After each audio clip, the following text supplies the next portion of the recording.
ಕಾಗೇರಿ ಅವರು ಒಬ್ರು ಸ್ಪೀಕರ್ ಆಗಿ ಈ ರೀತಿ ಅವರು ಹೇಳಿಕೆ ಕೊಡ್ತಾರೆ ಅಂತ ಹೇಳಿದ್ರೆ ನಾನು ಅವ್ರ ಬಗ್ಗೆ ಏನ್ ಹೇಳ್ಬೇಕು ಅಂತ ನಂಗೆ ಅರ್ಥ ಆಗ್ತಾ ಇದೆ. ಒಂದು ಜವಾಬ್ದಾರಿ ಸ್ಥಾನದಲ್ಲಿ ಇದ್ದಂತ ಒಬ್ಬ ವ್ಯಕ್ತಿ ಈಗ ಪಾರ್ಲಿಮೆಂಟ್ ಸದಸ್ಯರಾಗಿದ್ದಾರೆ. ಅವರಿಗೆ ಇಂಥ ಒಂದು ಸ್ಪೀಕರ್ ಬಗ್ಗೆ ಮಾತನಾಡಬೇಕಾದ್ರೆ ಅದು ಎಲ್ಲ ಆಧಾರಗಳು ಇಟ್ಕೊಂಡು ಮಾಹಿತಿಗಳು ಇಟ್ಕೊಂಡು ಬೇಕಾದ್ರೆ ರೈಟಿಂಗ್ ಅಲ್ಲಿ ಕೊಡ್ಲಿ. ಅವರು ಸುಮ್ಮನೆ ನೀವು ನಿಂತ್ಕೊಂಡು ಏನೋ ಹೇಳ್ಬಿಟ್ಟು ಹೋಗ್ಬಿಟ್ರೆ ನಾವು ಹೇಳ್ಬೋದು ಕಾಗೇರಿ ಕಾಲದಲ್ಲಿ ಬೇಕಾದಷ್ಟು ಭ್ರಷ್ಟಾಚಾರ ಮಾಡಿದ್ದಾರೆ ಅಂತ. ಹೇಳಕ್ಕೆ ಎಲ್ಲ ಏನೋ ಇಲ್ಲ ತಾನೆ. ಭರತ್ ಶೆಟ್ಟಿ ಅವರು ಶಾಸಕರು ಆರೋಪ ಮಾಡ್ತಾರೆ. ಭರತ್ ಶೆಟ್ಟಿ ಅವರು ಅವ್ರಿಗೆ ಏನ್ ಗೊತ್ತಿದ್ದು ಮಾಹಿತಿಗಳಿದೆ. ಅವರೇ ಶಾಸಕರಾಗಿದ್ದಾರಪ್ಪ, ವಿಧಾನಸಭೆಯಲ್ಲಿ ಇದ್ದಾರೆ.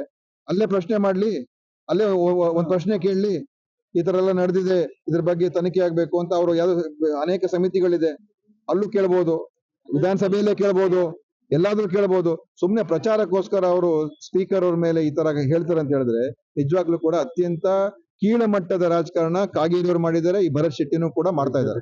ನೀವು ಇಂತಹ ಒಂದು ವಿಚಾರಗಳು ಬಂದಾಗ ರೈಟಿಂಗ್ ಅಲ್ಲಿ ಕೊಡಿ, ಏನೇ ಆಗಿದೆ ಅಂತ ಹೇಳಿ ಸ್ಪಷ್ಟವಾಗಿ ಬೇಕಾದ್ರೆ ಅದನ್ನ ಪ್ರಸ್ತಾಪ ಮಾಡ್ಲಿ. ಅದ್ರ ಬಗ್ಗೆ ತನಿಖೆ ಖಂಡಿತ ಯಾರು ನಿರಾಕರಣೆ ಮಾಡೋದಿಲ್ಲ. ಆದ್ರೆ ಅದಕ್ಕೆ ಆಧಾರಗಳು ಬೇಕು. ಸುಮ್ಮನೆ ಎಲ್ಲೊಂದ್ ಕಡೆ ಬೀದಿಲಿ ನಿಂತ್ಬಿಟ್ಟು ಮಾತಾಡ್ಬಿಟ್ಟು ಹೋಗ್ಬಿಟ್ರೆ